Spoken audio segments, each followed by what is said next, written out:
Question d'assaut. Le podcast par et pour les assos.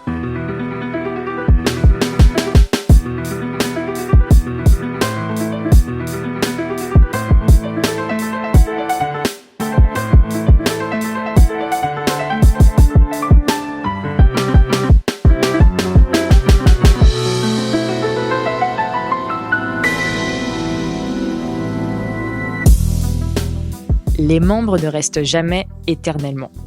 Ce constat, légèrement fataliste pour commencer un épisode, est néanmoins une réalité que les associations doivent anticiper afin d'assurer leur pérennité. Cela est d'autant plus vrai en ce qui concerne le départ de celles et ceux qui jouent un rôle de direction dans les associations, et tout particulièrement quand ils ou elles ont été les fondateurs ou fondatrices. Que se passe-t-il lorsque les fondateurs d'une association décident d'en partir ? Comment penser les modèles organisationnels qui permettent les transitions et pérennités de l'action associative ? Et même, quel rôle donner aux fondateurs dans les associations ? Ce sont ces questions que nous allons vous proposer d'aborder dans ce 16e épisode déjà de Questions d'Asso, le podcast par et pour les assos en partenariat avec la Maïf et la métropole de Lyon. Pour aborder cette thématique, nous recevons aujourd'hui Méven et Grégoire, membres salariés de Ping, association nantaise qui propose des espaces de pratique et de réflexion pour explorer le numérique et ses enjeux et contribuer à l'émancipation de toutes et tous. Bonjour. Bonjour. Bonjour. Nous sommes également accompagnés de Margot Langlois, docteure en gestion et enseignante-chercheuse à Paris School of Business. Bonjour Margot. Bonjour. Pour animer ce podcast, j'ai moi-même le plaisir d'être accompagnée par Karl. Salut Karl. Salut Yael. Cet épisode de Questions d'Asso est réalisé par Guillaume Desjardins de Synchrone TV sur une musique de Sound of Nowhere. Vous pouvez vous abonner à Questions d'Asso sur votre plateforme de podcast préférée, sur Apple Music, Google Podcast, mais également Spotify, Deezer, SoundCloud et Peertube. Vous pouvez également écouter ce podcast directement sur notre site web question-asso.com où vous retrouverez une version textuelle de ce podcast. Nous sommes très heureux d'être avec vous pour ce nouvel épisode de Questions d'Asso. Installez-vous confortablement et c'est parti.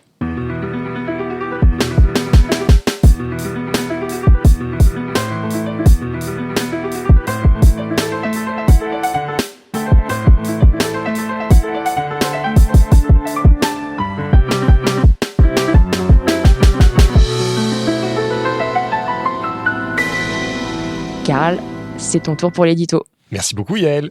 Si d'habitude, on vous parle dans Questions d'Asso principalement de développement de l'action associative, aujourd'hui, on va aborder ensemble et avec Ping ce qui arrive inévitablement à un moment de la vie d'un bénévole, c'est-à-dire son départ.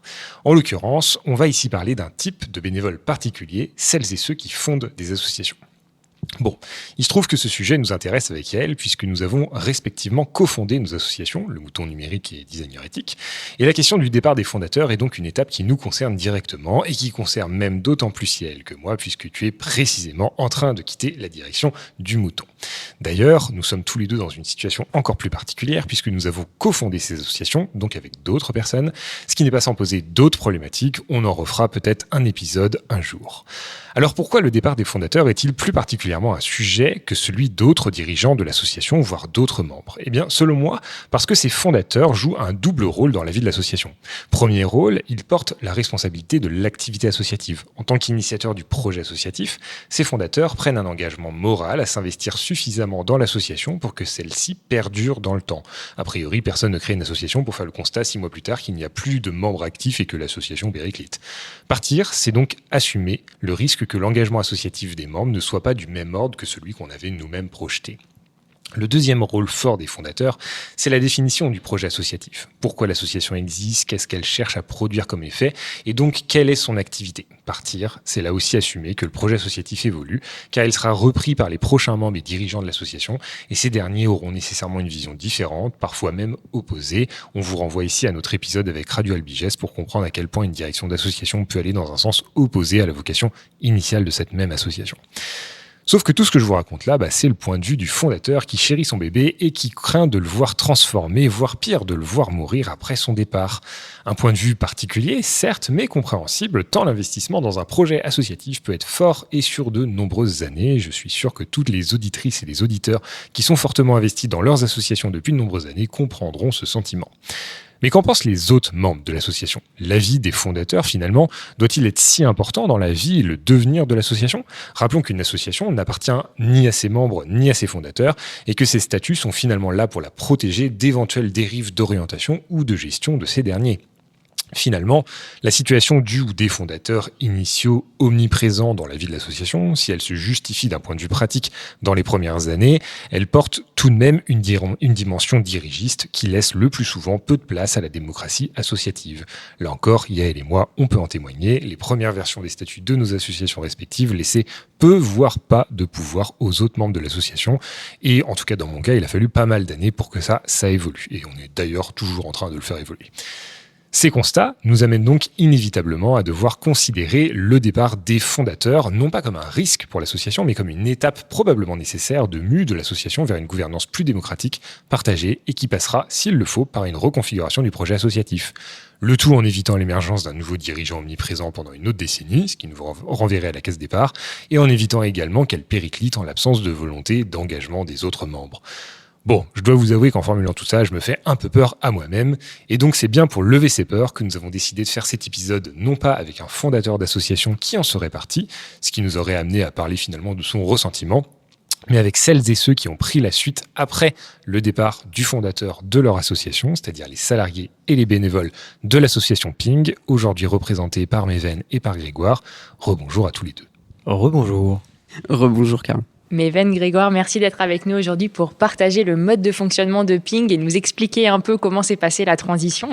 On vous propose, avant de rentrer dans le vif du sujet, de commencer par une carte d'identité de l'association, histoire que les auditrices et auditeurs comprennent un peu mieux comment vous situez dans le grand paysage des assos. Alors, est-ce que vous êtes prêts ? Première question, est-ce que vous pouvez nous décrire l'activité de Ping ? Qu'est-ce que vous faites ? Alors, Ping, c'est une nébuleuse d'actions et d'activités. Donc on va essayer de faire simple. Il y a 4 gros pôles d'activité, on va dire, pour définir les actions actuelles de Ping. On a l'animation d'un Fab Lab. L'animation d'un Fab Lab citoyen ouvert à tout curieux qui a envie de s'essayer à la pratique des machines à commande numériques pour faire un peu ce qu'il a envie. Ça peut être du ludique, ça peut être du pro. C'est pas à nous de juger. On accueille et on accompagne. On a ensuite un pôle qui va être axé sur la formation professionnelle. Parce que Ping est une association, mais une association a besoin d'argent et la formation professionnelle peut être un moyen d'avoir de l'argent en plus de passer l'ensemble des idées qu'on a pu développer au sein de l'association depuis bientôt 19 ans. On a un pôle animation des réseaux professionnels de la médiation numérique, parce que la culture numérique, c'est aussi venir en appui, en accompagnement des professionnels qui vont outiller et accompagner les personnes en difficulté sur le numérique. Et le dernier pôle qui va être davantage de l'exploration-recherche autour de grandes thématiques entre le numérique et finalement notre société. Comment repenser son mode de consommation et de production à un niveau local grâce au Fab Lab, comment penser son rapport du temps au temps et avec le numérique, comment repenser l'environnement et le numérique. Enfin, voilà, des petits thèmes assez légers et simples à traiter en exploration. Peut-être on peut compléter en juste racontant ce qu'on fait aussi nous personnellement dans l'asso. Moi du coup je m'occupe plutôt de ce qui touche aux questions de recherche et d'exploration dont on vient de parler. Et moi je double casquette, triple, quadruple, co-directeur de l'association Ping depuis peu de temps, et on reviendra peut-être dessus tout à l'heure, et chargé de projet sur les sujets d'inclusion et médiation numérique. Top, merci beaucoup pour ce premier aperçu. Est-ce que vous pouvez nous dire maintenant comment vous êtes financé ? En gros, comment se structure votre budget et quelle est l'enveloppe à peu près globale ? Alors, pareil, Ping, c'est un peu le bazar en termes de stabilité économique. On a eu des budgets à 700 000 euros, on a eu des budgets à 300 000 euros. Bref, en 20 ans, il y a eu des péripéties, mais bon, ça c'est milieu associatif, on vous apprend rien. À l'heure actuelle, 2022, on est à 500 000 euros de budget annuel, on est à 75% de subventions publiques, 12% de prestations, donc qui vont être de la formation ou de l'accompagnement sur des ateliers techniques, 1% environ d'adhésion et le reste de pourcentage un peu divers et varié. Ça peut être des fondations, ça peut être des dons, des legs, enfin... Non, pas trop de legs d'ailleurs, c'est bien dommage. Mais voilà, grosso modo... Vos adhérents sont trop jeunes. c'est un peu le souci des C'est un appel. C'est ça. On n'a pas encore le formulaire de leg, mais n'hésitez pas, donnez. Voilà, grosso modo, c'est ça la structure économique. Chez nous, ça passe principalement, ce budget passe essentiellement dans le salaire des salariés. Donc nous sommes à l'heure actuelle en 2023 6 salariés. plus 2 services civiques généralement. On a toujours des binômes de services civiques parce que c'est assez chouette d'avoir des personnes qui sont dans la même situation et qui ont un autre rapport au monde du travail, qui peuvent avoir un retour d'étonnement aussi sur l'ensemble de nos activités et la clarté notamment de nos actions. Et je dis actuellement parce qu'en fait, on a perdu pas mal de salariés dernièrement suite à le retrait d'un gros financeur. Donc voilà, période un peu complexe qui a été passée, mais voilà. Top, merci. Et du coup, ça fait très bien le lien avec la dernière question de la carte d'identité, qui est comment est-ce que vous êtes organisé? Est-ce que vous pouvez revenir un peu, peut-être, donc là, tu l'as dit, vous êtes 6 aujourd'hui dans l'équipe, mais comment est-ce que s'organise comment vous prenez vos décisions? Est-ce qu'il y a un CA? Quelle place ont peut-être vos bénévoles aussi? C'est pas facile de répondre à cette question parce que c'est quelque chose qui a un peu évolué au fur et à mesure de l'histoire de la structure. Et comme peut-être une chose à préciser, on disait qu'on est salarié. Nous, on a un fonctionnement, une gouvernance assez spécifique entre salariés, et on a aussi une gouvernance associative avec un CA, un bureau, et du coup, il y a plusieurs échelons un peu de cette démocratie associative. Mais peut-être pour ce qui nous touche un peu directement dans voilà, le travail qu'on mène, à savoir peut-être commencer par l'organisation, nous, des salariés. Elle a toujours eu, pour autant que j'en connaisse de l'histoire de Ping, vocation à être plutôt horizontale, avec du coup l'idée que les décisions qui concernaient l'ensemble des salariés devaient être prises collectivement, mais selon certaines périodes, avec du coup pour pouvoir faire avancer des questions de stratégie, de budget, de RH un petit peu au quotidien. La mise en place d'échelons un petit peu intermédiaires qui permettaient de suivre ces thématiques-là de manière plus resserrée. Aussi parce qu'on a un temps de travail assez limité, somme toute, toutes et tous, et on ne peut pas non plus complètement passer tout notre temps en réunion. Et pour une structure de notre taille, on fait déjà un certain nombre de réunions. Voilà, et puis peut-être... pour donner des grandes marques, on a eu un fonctionnement, en gros, à peu près au moment où on arrive avec Grégoire dans la structure, donc il y a 4 ans, qui était plutôt avec cette idée où on était un plus grand nombre de salariés, du coup, une dizaine. On prend les décisions collectivement, mais il y avait 3 personnes qui étaient donc le CODEV, donc l'acronyme, ça doit être quelque chose comme comité de développement, qui font avancer un peu ces sujets dont je vous parlais avant de manière plus resserrée au quotidien. Et puis suite du coup notamment au départ de Julien, qui est fondateur de l'association et qui a été aussi salarié pendant toutes ces années, on a un peu revu notre fonctionnement associatif, et du coup je vais peut-être passer la parole à Grégoire pour qu'il puisse en parler aussi. Ouais, peut-être juste pour compléter un tout petit point, les décisions sont prises collectivement, mais ça n'empêche pas qu'il y ait sur certaines actions des micro-décisions avec des micro-instances qui donnent des noms rigolos et totalement absurdes. Par exemple, on va avoir le couac prochainement qui va se mettre en place, comité d'organisation d'animation collective. On a aussi les fameux PAF, les points PAF, c'est-à-dire une réunion de 15 minutes, PAF, rapide, pour préparer différentes actions, et la fameuse plancha qui est là vraiment, ça vient du terme planche, board, mais vu qu'on n'aime pas l'anglais, on va transformer en planche un peu tristoun, plancha, pour traiter des sujets brûlants.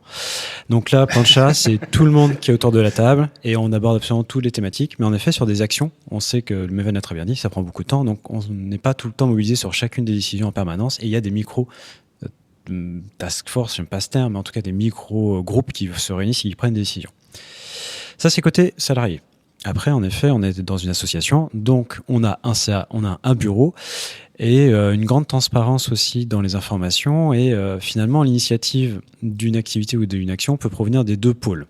C'est-à-dire que les salariés peuvent être force de proposition pour développer un nouveau chantier, totalement. On a un sujet qu'on sent émerger, qu'on a envie de traiter et on veut se l'approprier. Et on fait un CA. Généralement, on a un CA une fois tous les 2 mois, globalement, en temps de crise un peu plus rapproché. Et on a testé une version en distanciel il y a assez peu de temps qui était, j'ai oublié le nom d'ailleurs, un flash CA. En fait, le principe, c'est là, on n'est pas forcément dans l'échange et la prise de décision, on est plutôt sur de la retransmission d'informations de l'équipe salariée vis-à-vis des bénévoles. Parce qu'ils ont un travail, ils sont occupés, ils peuvent pas s'investir au même niveau que les salariés. Et donc, une fois tous les 2 mois, c'était des fois un peu long entre des projets, des demandes de financement, des trucs qui devaient avancer. Donc, pour contrebalancer ce temps-là, on a mis en place ces flash CA qui sont des instances en visio sur 1 heure, un temps limité, très peu finalement de décisions. On est sur la passation d'informations et on prend les grosses décisions lors du CA présentiel la fois d'après. Pour ajouter une petite précision sur la distinction entre ces 2 temps, on est une association qui vient d'un milieu aussi un peu geek. Donc pour nous, les CA, en général, c'est de manière assez collective autour d'une table avec des pizzas et des bières. Et du coup, ça demande quand même un peu de temps d'organisation, aussi d'investissement des bénévoles pour qu'ils puissent venir sur ce temps-là, se déplacer. Il y en a qui peuvent habiter loin.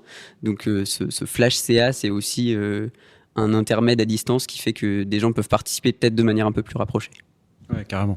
Peut-être juste pour avoir une précision, parce que je trouve ça intéressant que vous parliez de bénévoles pour parler de membres du CA, alors que généralement, les bénévoles, on les distingue...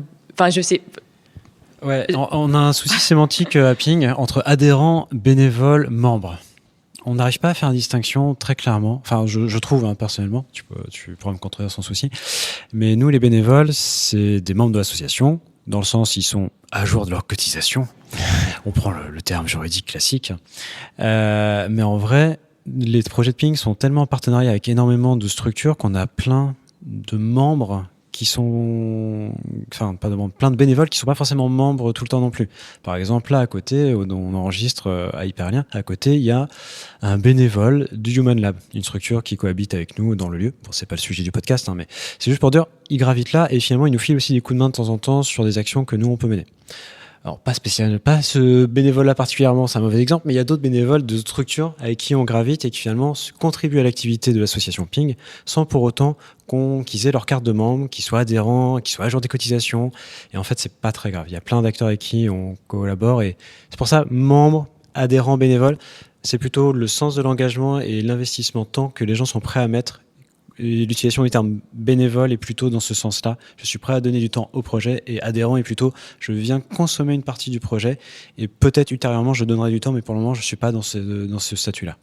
Ce que les derniers mots que vient d'avoir Grégoire sont très justes, notamment en fait il y a beaucoup de gens qui adhèrent à l'association parce que c'est requis pour accéder à nos lieux. En fait, on a un Fab Lab et des gens adhèrent à l'association pour venir utiliser une machine. Mais du coup, c'est pas du tout la même démarche que venir participer au projet associatif de Ping. Ça peut être juste avoir besoin d'utiliser une machine à ce moment précis. Et du coup, c'est là où la distinction pour nous est pas forcément évidente entre est-ce qu'un adhérent est quelqu'un qui contribue au projet associatif ou est-ce que c'est juste quelqu'un qui va venir consommer le lieu. Et il y a peut-être un troisième niveau qu'on n'a pas évoqué, c'est le bureau. Alors évidemment, c'est assez classique dans les assos, le triptyque CA, bureau, équipe, salarié. La petite particularité chez Ping, c'est qu'en fait, il y avait un bureau avant un CA. Et c'est au bout d'un moment, le bureau s'est dit, tiens, c'est chouette, mais on n'est pas si nombreux que ça, ce serait bien d'élargir. Et d'habitude, c'est plutôt l'inverse. On se dit, il y a un CA de base qui compose l'asso, enfin en tout cas de mes expériences. et ensuite, de ce CA naîtra un bureau. Et là, en effet, c'est le bureau qui s'est dit, il nous faudrait une instance plus large pour consulter sur des sujets moins RH et moins gestion en fonction employeur du quotidien et prendre un peu de hauteur et justement avoir une orientation plus politique au sens noble du terme, orientation stratégique pour la structure, mais avec des grands axes de réflexion. Donc, le bureau est né a posteriori du CA. Le CA est né a posteriori du bureau, pardon. Ce qui fait justement la transition peut-être avec l'histoire de l'association. Donc en fait, pour le redire, tous les deux, vous êtes là depuis 4 ans. C'est une association qui a 20 ans aujourd'hui. Donc il y a eu une vie assez finalement longue pour une association, notamment dans le domaine du numérique, qui a donc été fondée par des membres qui sont aujourd'hui partis. Et donc la première question qu'on souhaitait vous poser, c'est est-ce que vous pouvez nous raconter un petit peu de l'histoire de l'association, qui l'a fondée, comment, et en fait, est-ce que l'association l'association des premiers jours était particulièrement éloignée en termes de modèle organisationnel de celle qu'elle est aujourd'hui? Alors, on va essayer de retranscrire ce qu'on a compris de l'histoire de Ping, parce qu'en 19 ans, il y a forcément des récits cachés, des récits vrais, des récits glorifiés. Toujours est-il, le récit caché qui est intéressant, c'est qu'il y a deux fondateurs, Alexandre Loriot et Julien Bélanger, qui sont très rapides, qui gravitaient dans le monde du numérique. Notamment, il y a un secret caché que nous révélerons peut-être à ce micro, c'était que Julien Bélanger travaillait chez Microsoft. Et il s'est dit, bah tiens, Microsoft, c'est le mal. Si je fondais une association qui travaille sur le numérique libre, basée sur les logiciels libres, et donc la contribution et le partage au plus grand nombre. Donc c'est comme ça, il a fait monde honorable en confondant cette association. Et au début, en effet, c'était ces deux personnes-là, plutôt sur du temps un peu bénévole, mais très rapidement, il me semble, ils ont eu l'optique justement d'en faire leur métier. Et très rapidement, sont devenus salariés aussi de l'association. Et donc, on s'est retrouvé aussi avec cette double focalisation à la fois de porteur du projet sur son temps professionnel et porteur du sens symbolique en tant que fondateur aussi. Donc, on a eu les premières années, donc en 2004, la fondation de l'association Ping, et qui tournait autour, si je ne dis pas de bêtises, de la création de sites internet pour les structures associatives. L'objectif était de dire, le milieu de l'ESS, ils n'ont pas forcément beaucoup de thunes, et en même temps, les grands groupes qui proposent des sites internet, ils ne comprennent pas leurs besoins, essayons de mettre des trucs un peu intelligents pour les acteurs locaux. Donc c'était plutôt des sites internet à destination des associations nantaises. Il n'y avait pas une volonté d'expansion, de passage à l'échelle. On était déjà utilisation des logiciels libres pour que ça puisse servir au plus grand nombre. Il y a quand même déjà à ce moment-là des questions de valeur et de sens qui sont très fortes dans la structure. C'est pas juste faire des sites internet pour des assos. C'est quelque chose qui prend un peu la suite des mouvements associatifs, du développement des automédias, notamment à Nantes. Et du coup, ça prend part un petit peu à cette dynamique qui vient aussi des mouvements sociaux. Et donc, comme dans toute vie associative, l'association évolue, change, part sur d'autres champs d'activité.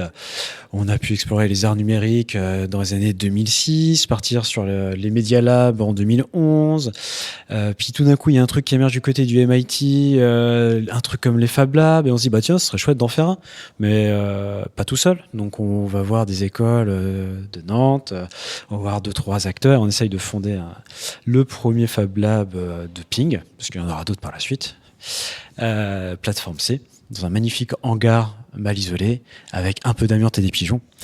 Et ensuite, on se met à se dire, tiens, la médiation numérique, c'est aussi chouette. Et ensuite, voilà, une vie associative assez classique et traditionnelle, sachant qu'à chacune de ces étapes, justement, l'association a aussi grossi, a gagné en légitimité, a appris, je pense aussi, le relationnel avec les élus et politiques de Nantes Métropole, du département, de la région, et donc a gagné aussi en visibilité, en légitimité auprès des institutions. Et si je peux me permettre, quand tu dis l'association a appris, est-ce que c'est justement les deux cofondateurs, notamment Julien, qui ont appris, ou est-ce que c'est déjà une connaissance, ou est-ce qu'il y a déjà d'autres salariés qui sont là à ce moment-là avec ces connaissances-là ?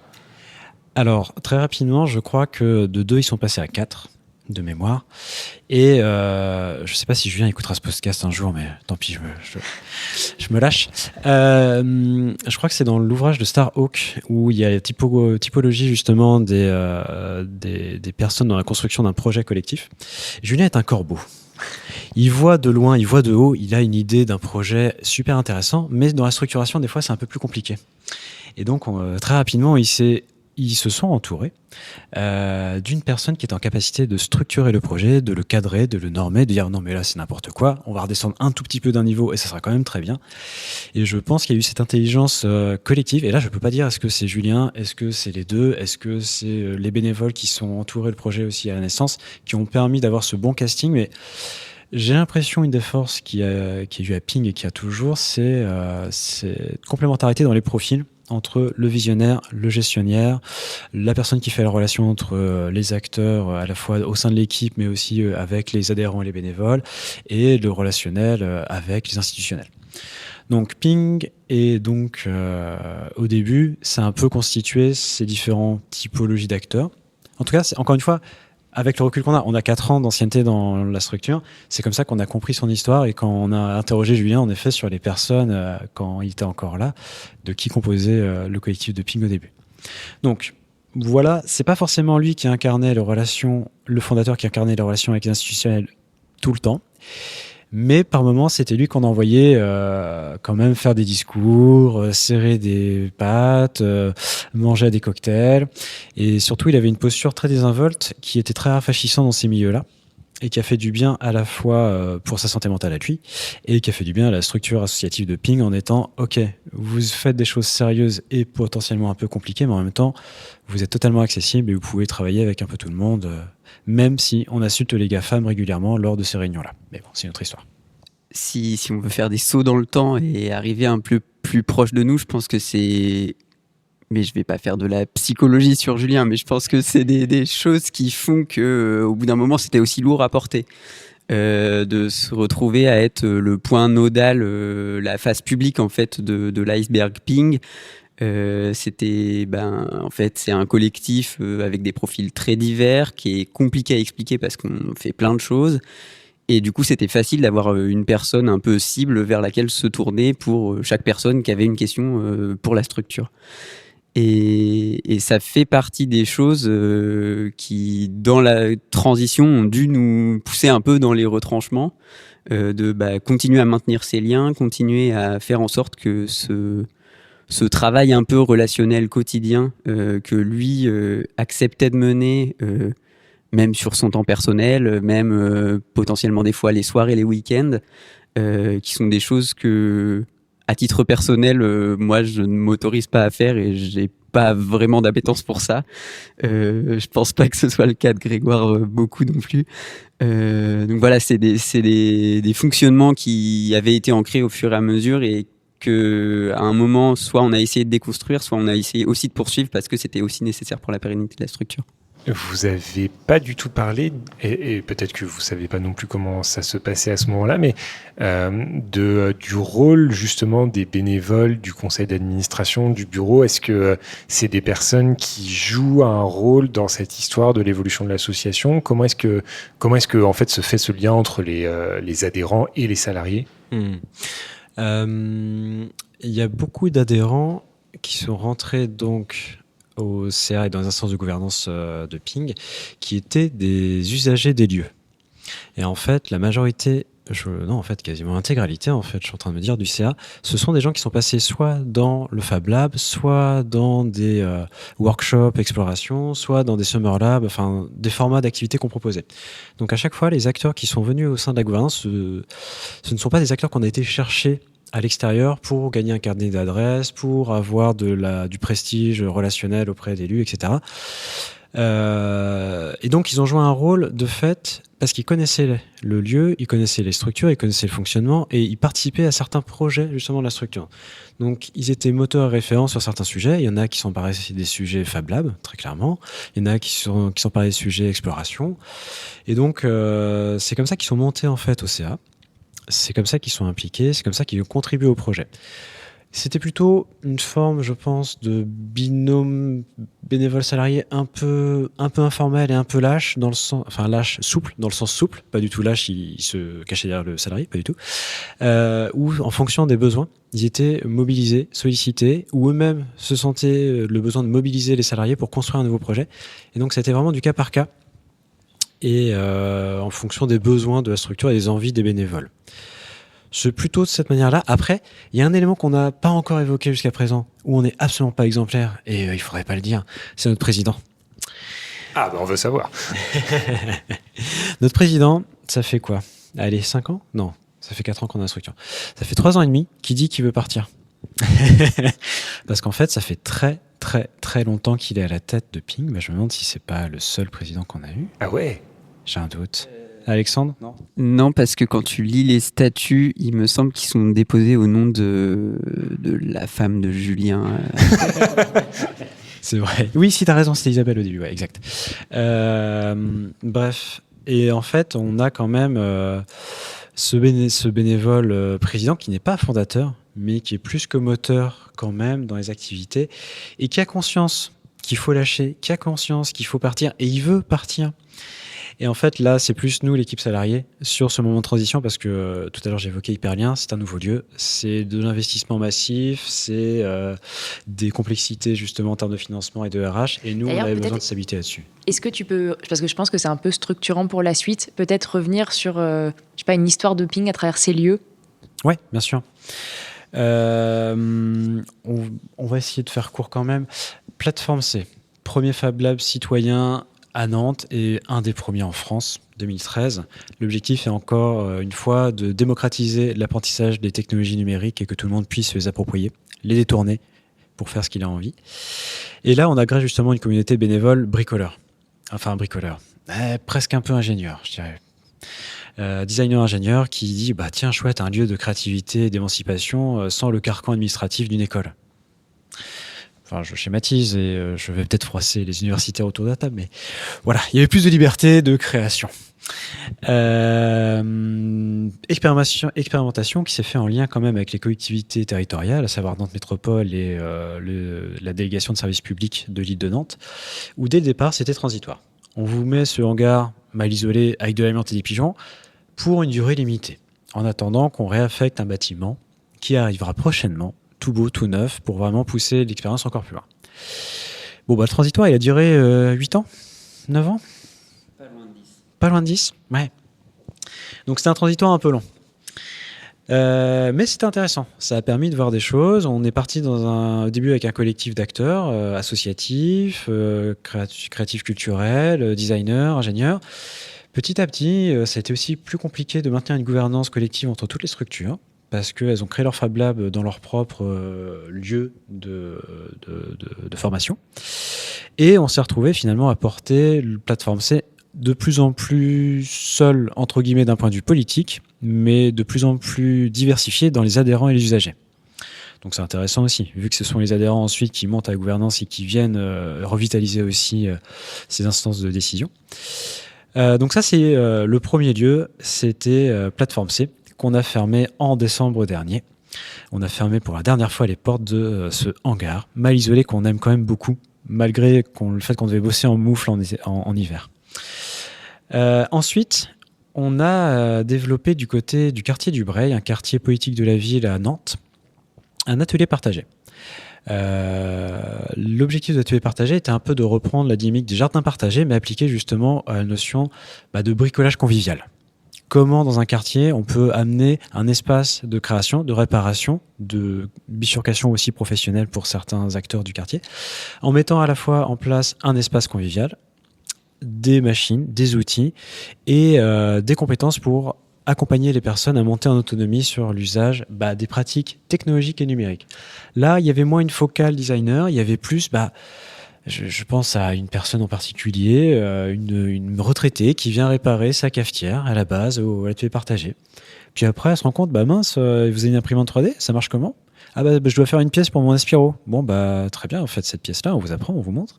Et qui revient 6 mois plus tard, peut-être 1 an ou 2 plus tard, pour finir par faire un puzzle à découpeuse de laser pour sa nièce. Donc on n'est pas tout à fait sur les mêmes profils, on n'est pas non plus sur les mêmes objectifs, on est sur une taille un peu plus réduite, avec des outils un peu moins volumineux, un peu moins techniques aussi. Mais donc on est sur une dynamique d'éducation populaire, vraiment, et de réappropriation des outils technologiques ancrés dans un quartier politique de la ville. En plus, on avait nos locaux administratifs dans le même bâtiment, donc c'était pratique pour nous d'animer ce tiers-lieu, parce qu'à la fin, il est devenu un tiers-lieu. Sur les dernières années de l'atelier partagé, on a mis en place une gouvernance avec 3 autres structures, justement pour partager ce lieu, pour proposer un parcours complet aux habitants de ces territoires-là. Donc une Ping, bricolage convivial et numérique en folie. Marie-Alphonse sur accompagnement aux premiers usages numériques et aussi montage vidéo audio. Le coup de main numérique sur l'accompagnement aux démarches administratives en ligne. Et Naga, Feu Naga, une association qui proposait du reconditionnement de matériel informatique. Donc on avait un peu un package complet pour les habitants de ce territoire pour avoir en un seul lieu différents services qui a trait à la culture numérique. Pardon, je suis peut-être un peu long là-dessus. Et le dernier lieu, le fameux lieu qui devait arriver beaucoup plus rapidement parce que plateforme C était transitoire, Hyperlien.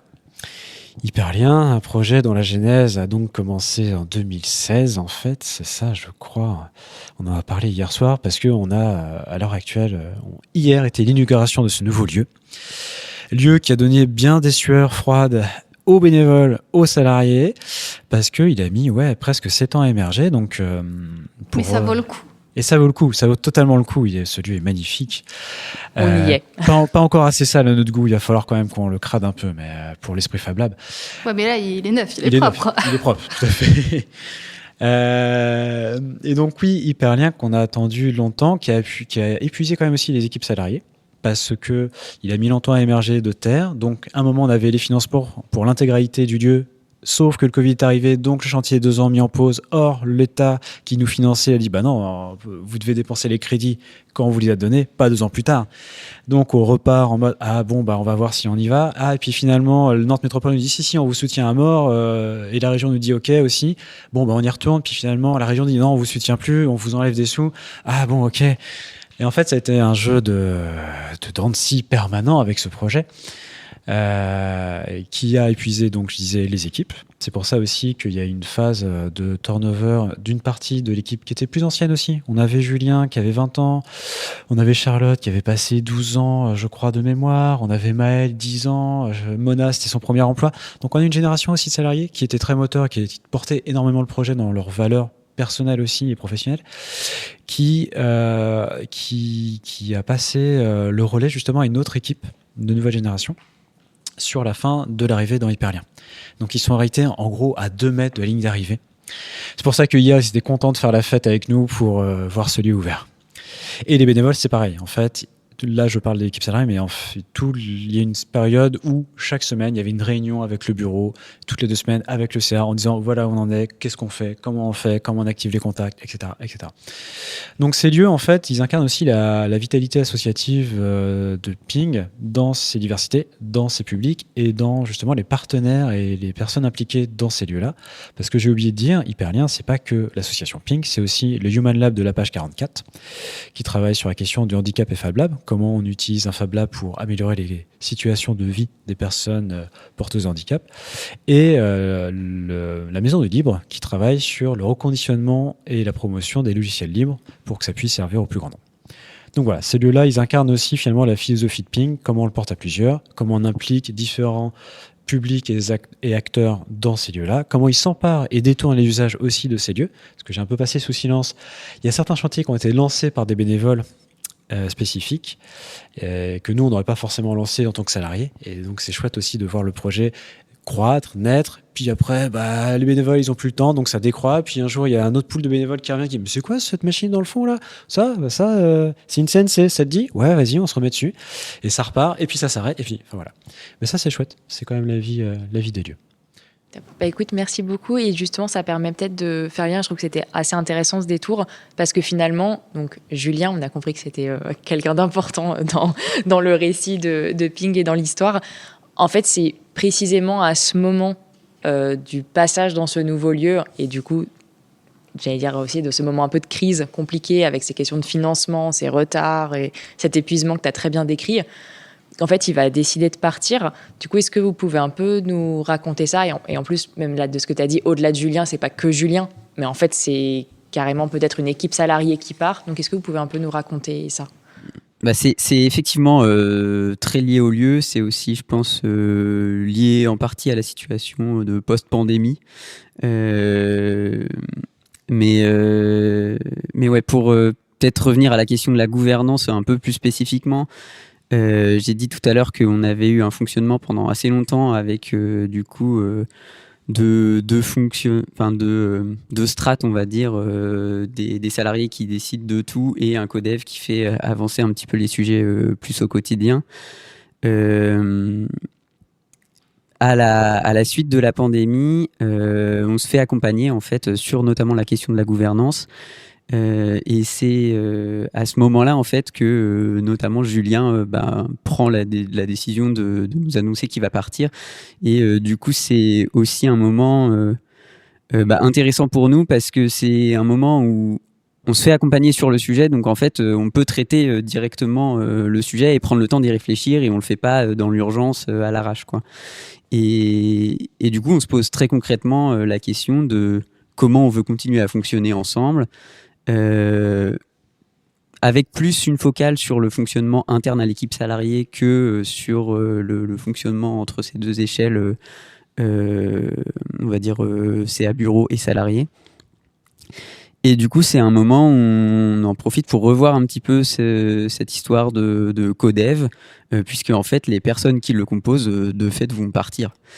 Et du coup, à se sortir du coup de confinement, c'est à ce moment-là qu'on crée la fameuse plancha, donc qui devient vraiment là plus seulement une réunion où il y a tous les salariés, mais où on traite un peu tous les sujets. Là, on se dit qu'il y a une réunion spécifique qui va traiter des questions de stratégie, de RH, de budget, et qu'on va le faire ensemble.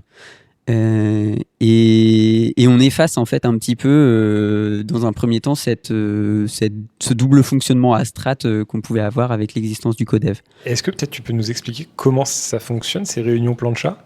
Au sens, parce qu'on imagine qu'au-delà de la réunion, il y a des règles à l'intérieur qui décident de... Enfin, comment est-ce que ça se passe, en fait ? Alors, en fait, toutes nos réunions fonctionnent plus ou moins sur le même modèle. On est des férus de documentation. Donc, le principe, en général, c'est qu'on a un pad pour chaque réunion, dans lequel il y a un ordre du jour qui est l'ordre du jour de cette réunion, qui est globalement assez fixe dans ses thématiques.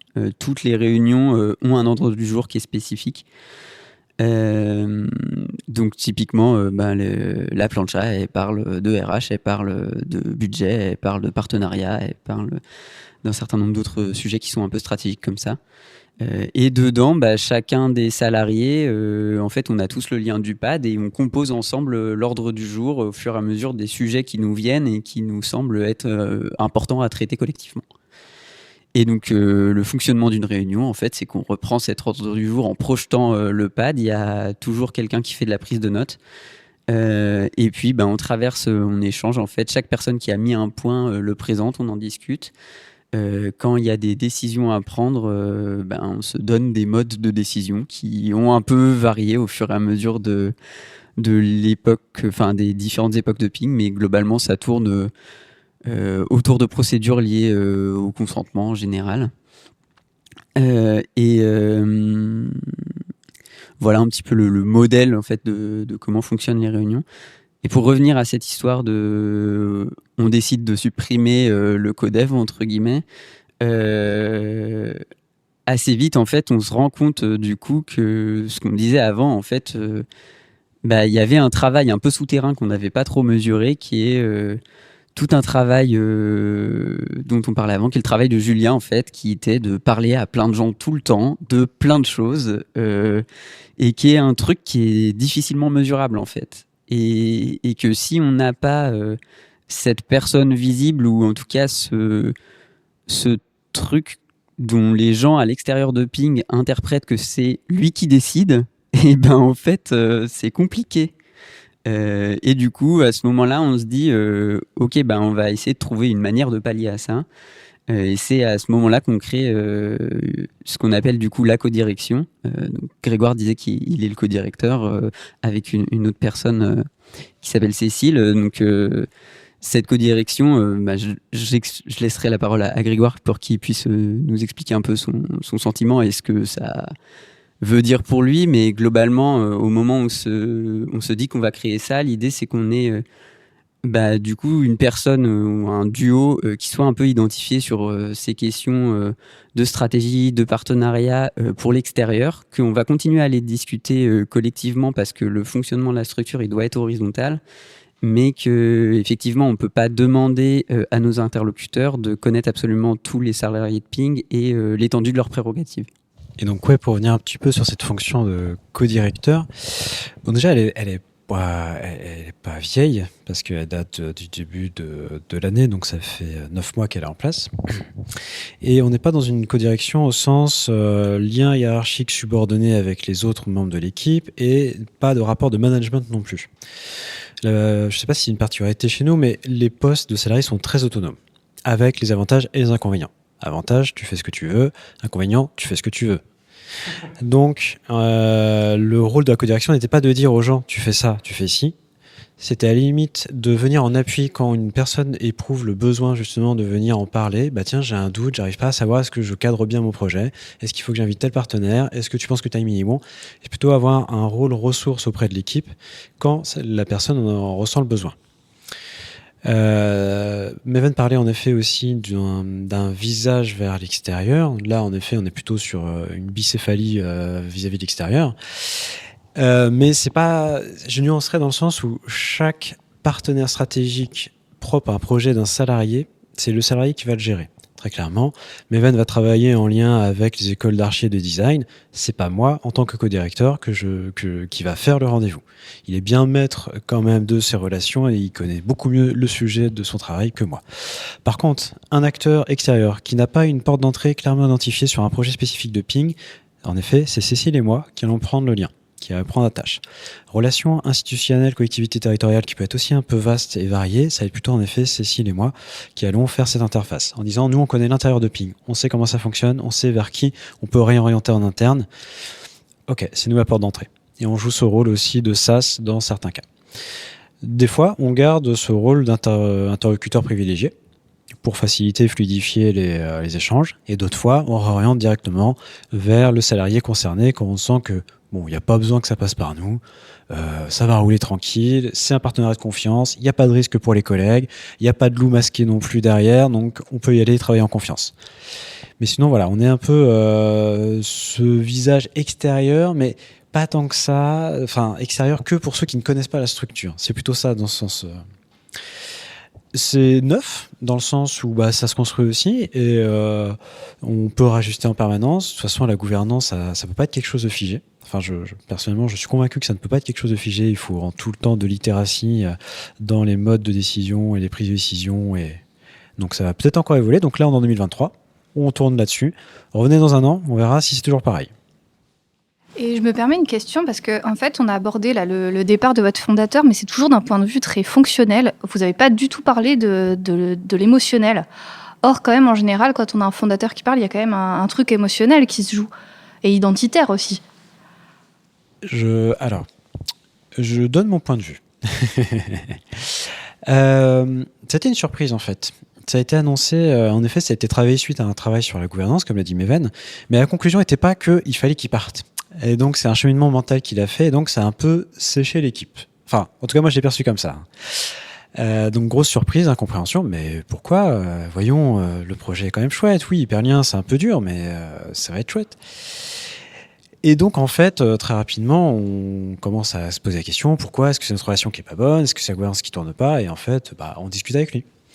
Et en fait, je sais pas si ça devrait devenir un adage. Hein. On sait quand on rentre à Ping, mais on sait pas quand on le quitte.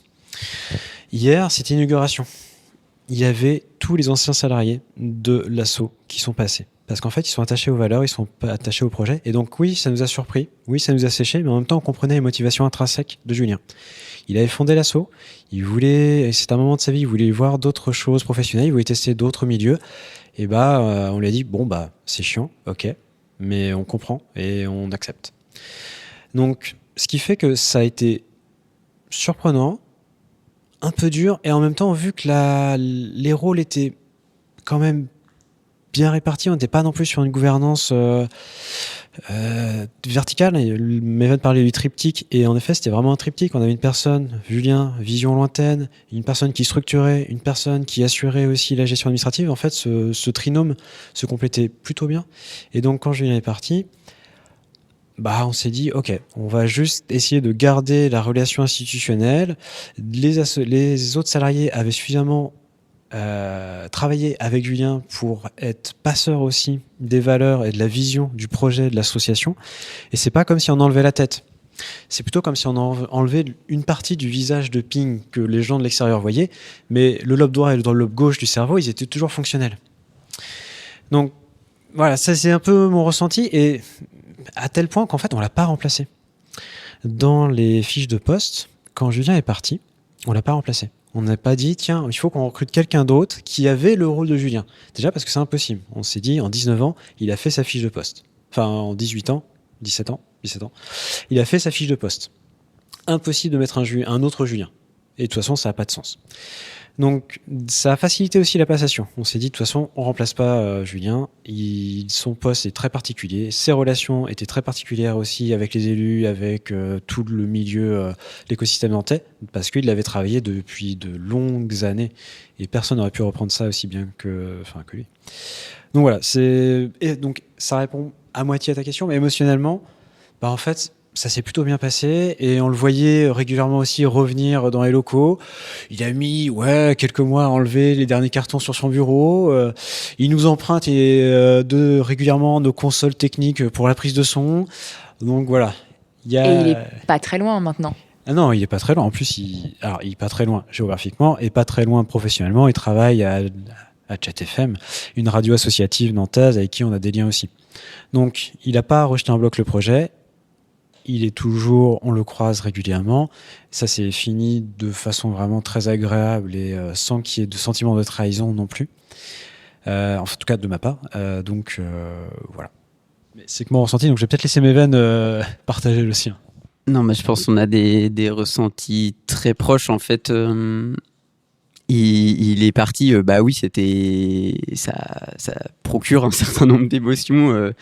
Aussi un peu de tristesse parce que en fait on partageait plein de choses. Enfin, c'est pas juste qu'il avait fondé l'asso, c'est que en fait Ping, c'est une structure qui est très attachée à ses valeurs, dans laquelle on met beaucoup de nous aussi individuellement.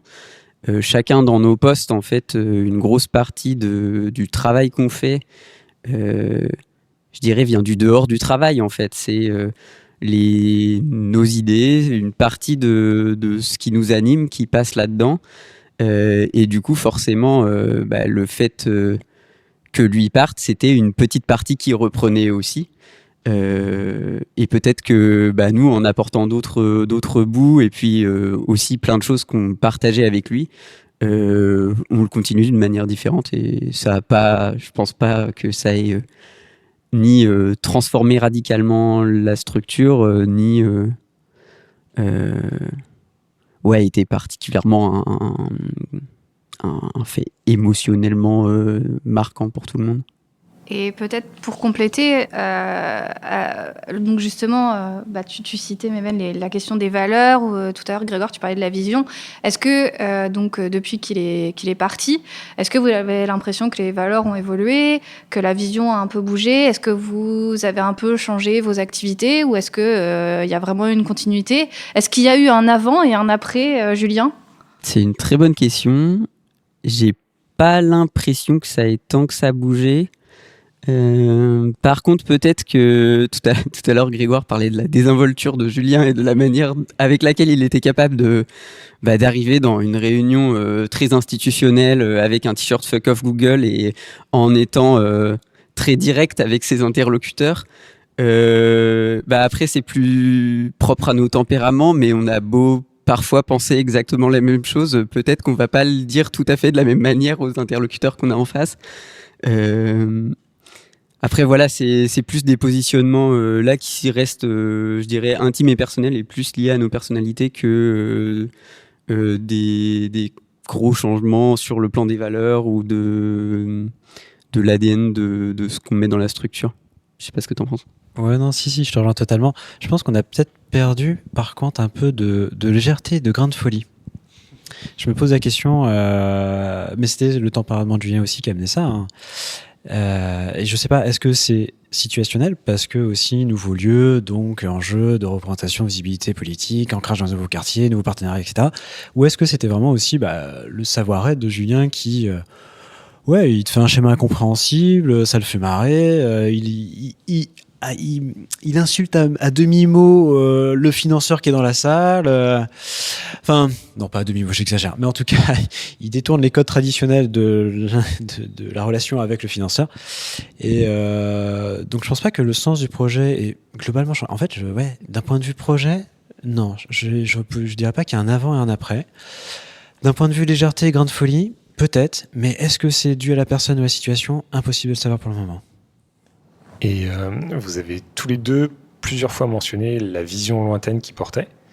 Et de ce point de vue-là, comment est-ce que... Parce que donc, dans l'évolution de votre modèle organisationnel que vous nous avez présenté, vous nous avez surtout expliqué comment est-ce que vous gériez l'association au quotidien sans lui. Comment est-ce que vous avez géré cette question de vision lointaine? Comment est-ce que vous projetez l'association dans les futures années, maintenant que c'est plus lui qui le fait? En gros, il nous a contaminés. Il avait le virus du libre, du bidouillage, et au début, tu rentres à Ping, t'es curieux. Et au fur et à mesure, tu apprends de cette culture partagée, tu la fais tienne aussi, tu changes cette culture commune aussi en apportant ta personnalité et donc tes marottes aussi au sein du collectif. Et donc, finalement, cette vision-là, dans les valeurs, il y a une continuité. T'apprends à côté des autres et donc tu fais tien certains des valeurs collectives. Alors dit comme ça fait bizarre, on dirait un gros truc un peu communiste, très. Il n'y a pas de commissaire politique du tout à Ping. On a juste interdiction d'utiliser les GAFAM, sinon on brûle sur place. Mais à part ça, on n'est pas vraiment là-dessus. Et donc finalement, sur la vision stratégique, pour moi, il y a deux choses. Il y a la vision des valeurs, où en effet, il était moteur, mais il a réussi à contaminer tout le monde. Et il y a la vision stratégique qui était là portée par le triptyque du codev. Et finalement, la vision stratégique, elle a été conservée. Elle a été transmise. On a des personnes qui sont en capacité de repérer, OK, si on fait telle action, il y aura telle conséquence, il faut amener tel acteur à cet endroit-là, et donc on y va de cette manière-là. Ça, on l'a conservé. Et la vision politique, de vision de changement de société, elle est incarnée un peu par tout le monde. Et on a quand même, de façon informelle, je suis désolé de te la prendre mes veines, mais t'as aussi un peu repris ce flambeau. T'as un peu, tu es un peu la personne qui va chercher les signaux faibles dans les écrits, qui va interpeller l'équipe en disant « J'ai lu un truc super chouette là-dessus, ça a l'air trop fou, faut qu'on en parle. » Et en fait, indirectement, sans avoir vraiment l'aura et l'héritage de Julien sur tes épaules, il y a un petit peu cette mission de veille, à mon avis, que tu peux incarner, mais qui est aussi plus partagée par l'équipe que ça a pu être auparavant, je pense. Quand je suis arrivé dans la structure, il y avait ce truc où, effectivement, moi, je discutais beaucoup avec Julien parce qu'on avait beaucoup en commun aussi en termes d'idées, d'échanges intellectuels, mais qu'on est d'une génération assez éloignée, mine de rien, et que, en fait, il avait vécu tout un tas de choses que nous n'avons pas vécues, ou la plupart des salariés, même encore actuellement dans la structure, et ça nous a beaucoup nourris. Et une des choses sur lesquelles qui est une des premières choses en fait, activités que j'ai essayé d'amener dans la structure, c'est qu'on fasse collectivement de la veille. C'était pas forcément lié ou pas à quelque chose que j'aurais perçu du départ de Julien, parce que c'était bien avant et parce que ça s'est pas posé comme ça, mais il se trouve que effectivement ces questions de prospective, d'essayer d'aller voir un peu ce qui va se passer loin, moi c'est des choses qui me nourrissent et qui font partie de mes pratiques au quotidien. Et qu'on faisait un peu tous de manière un peu informelle, et sur lesquelles j'ai aussi essayé d'apporter de la méthode, et que du coup voilà, on a essayé de conserver, alors qu'on organise tous plus ou moins à une échelle différente, mais c'est vrai que je pense que c'est une activité qui fait partie du fond un peu commun des différents thèmes dont on traite chacun des salariés à Ping, et qui est quelque chose d'important. Merci beaucoup. Je pense qu'on peut passer à la question d'expert.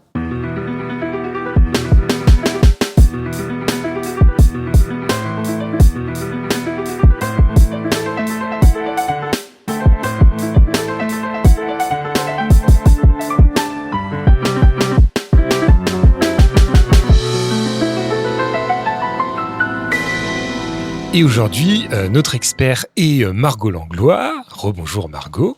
Bonjour. Tu es docteur en gestion, comme on le disait tout à l'heure, et enseignante-chercheuse à Paris School of Business, et tu es notamment spécialiste des modèles organisationnels ouverts. Et en fait, on voulait revenir avec toi précisément sur les façons d'organiser une association pour faire en sorte de faciliter les transitions de gouvernance, les changements de personnes.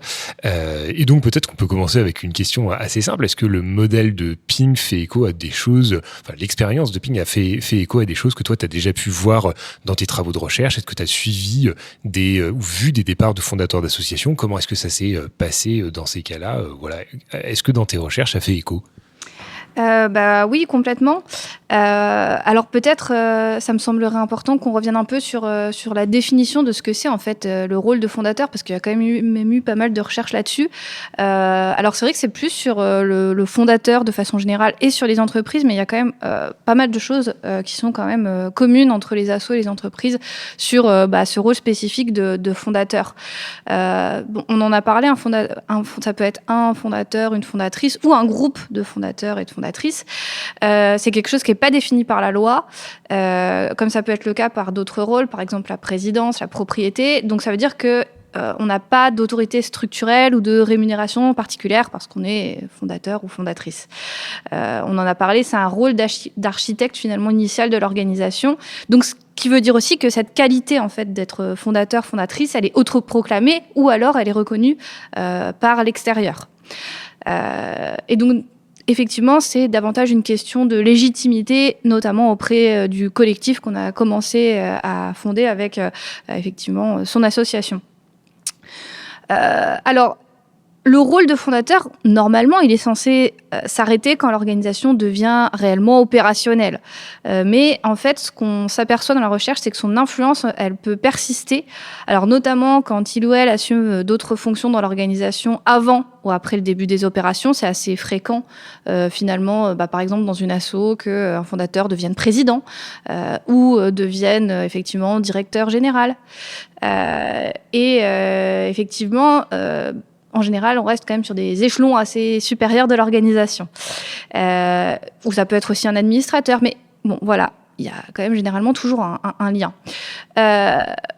Et justement, sur cette question du fait que ce soit autoproclamé, c'est marrant parce que moi, dans ma thèse, j'ai notamment étudié WeShare.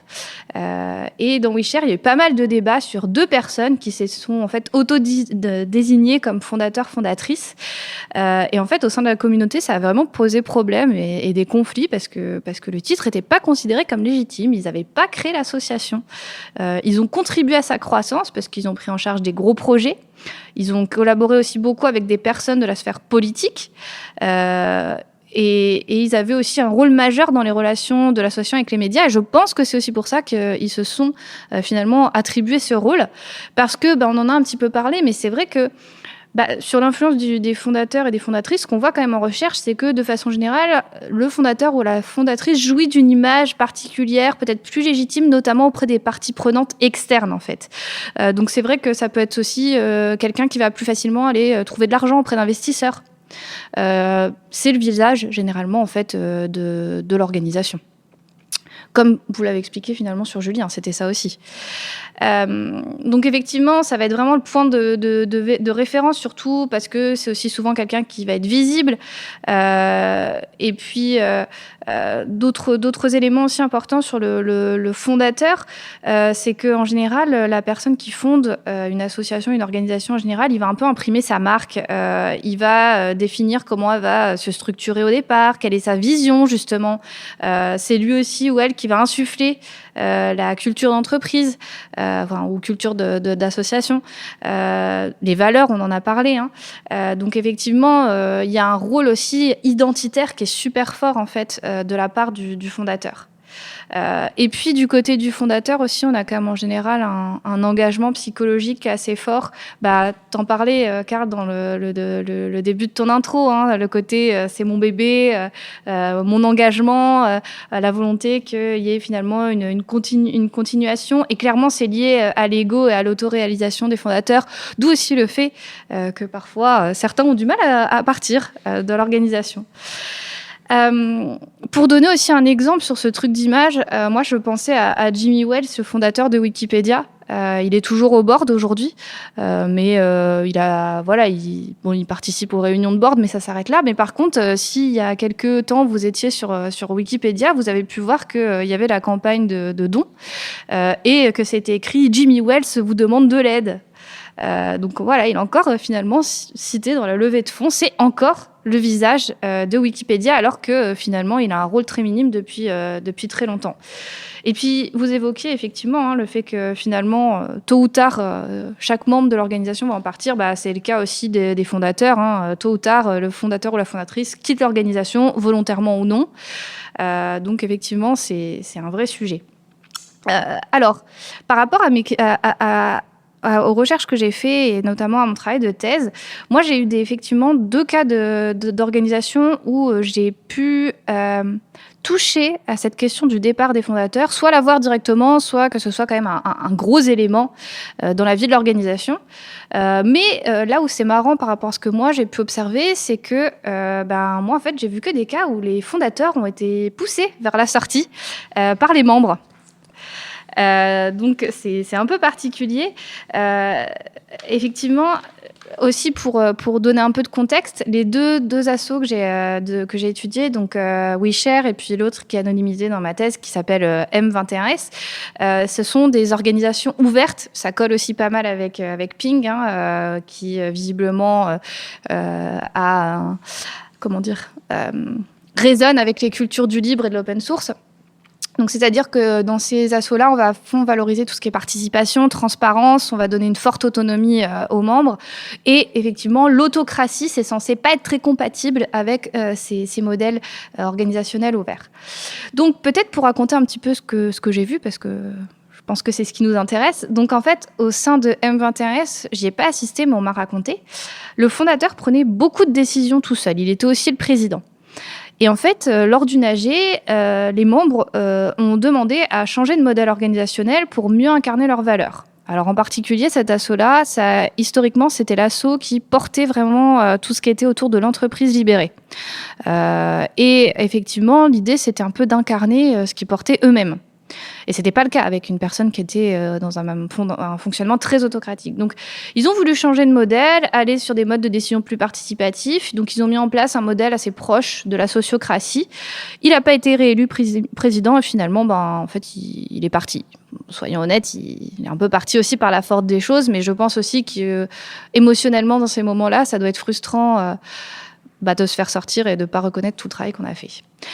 Et après son départ et la mise en place du nouveau modèle organisationnel, ça a été un peu compliqué dans l'asso qui a enchaîné les crises. Et d'ailleurs, en fait, ce fondateur et président en est venu être regretté par certains des membres parce qu'il prenait beaucoup de décisions, certes seul, mais il était aussi très actif et il organisait plein d'événements dans l'association. Et en fait, quand il est parti aussi avec le changement de modèle où les choses ont été beaucoup plus distribuées, l'association a eu clairement un gros creux au niveau de ses activités, à la fois les activités qui étaient tournées vers l'extérieur et les activités internes. Même les réunions internes étaient beaucoup plus limitées. Bon, en revanche, ce fondateur, il est parti en laissant un petit cadeau empoisonné parce qu'il semblerait qu'il se serait peut-être un peu servi dans les caisses sans avoir remboursé.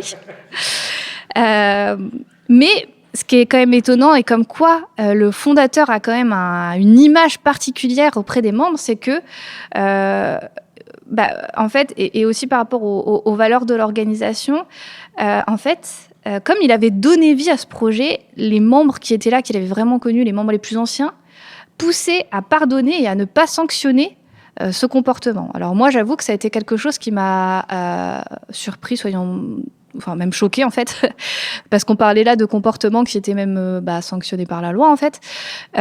Et malgré ça, c'est vrai que y avait deux visions qui s'opposaient. Ceux qui étaient peut-être un peu plus récents, qui l'avaient pas connu et qui disaient qu'il fallait peut-être faire quelque chose, et les membres plus anciens qui disaient non, faut le pardonner, voilà.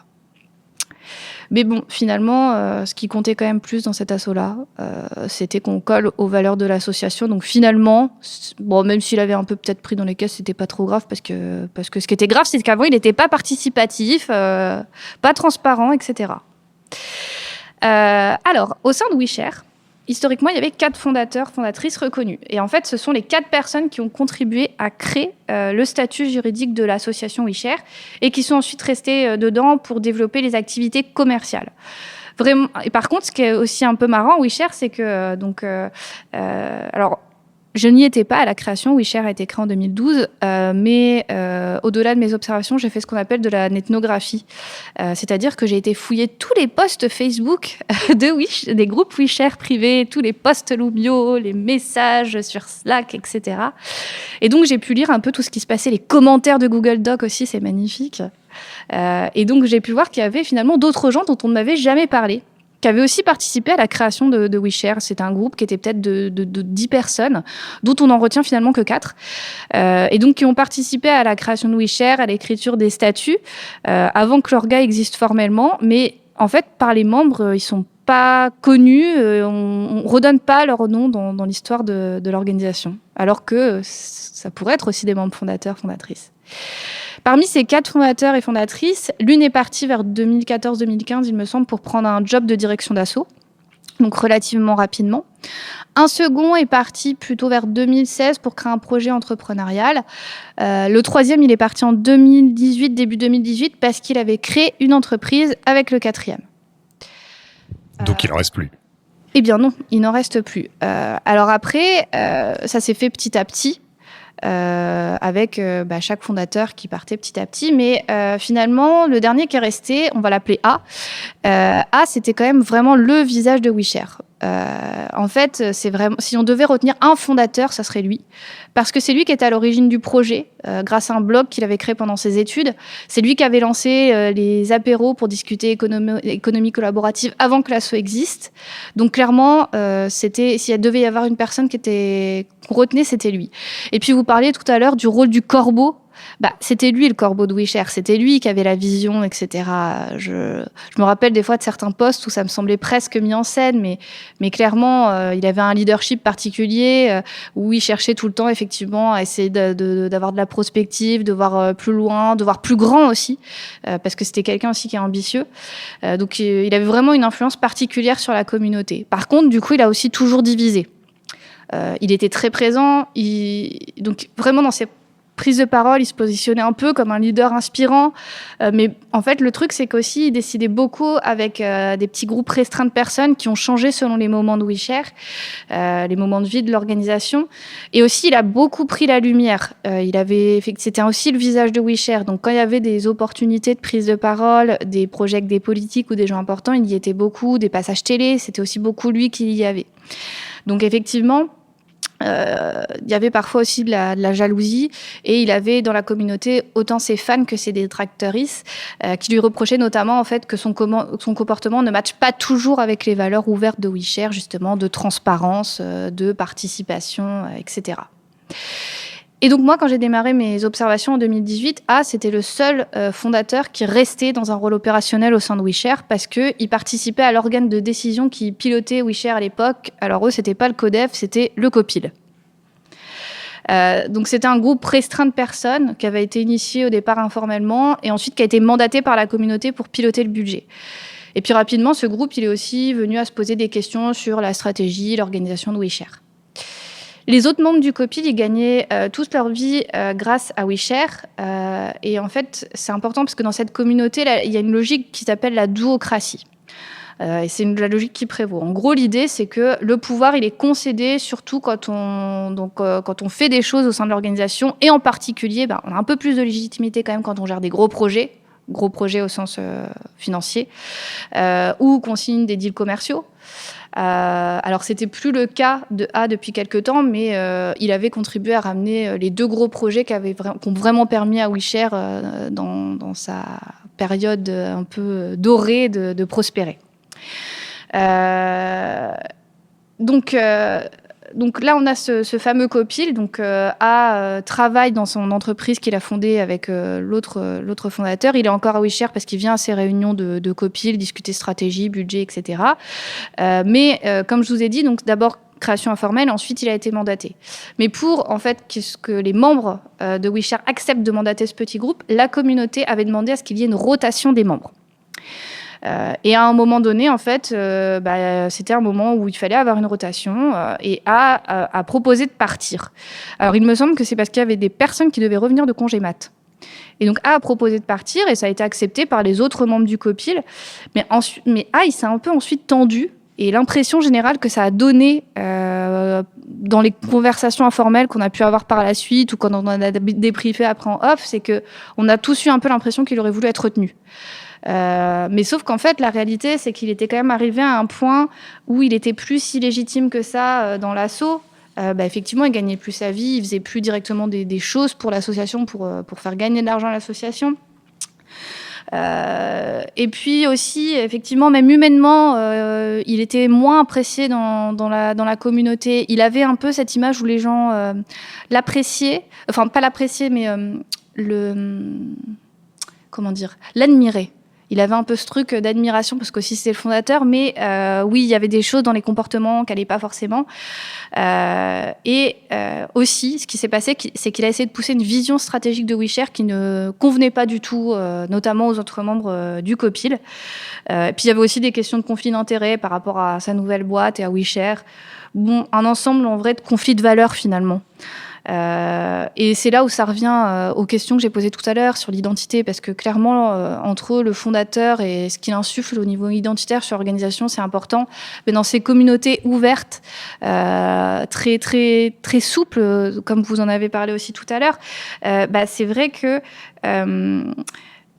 finalement, la communauté peut évoluer, on va rester attaché à des valeurs, et effectivement, si le fondateur finalement n'incarne plus ces valeurs, ça pose vraiment un vrai problème.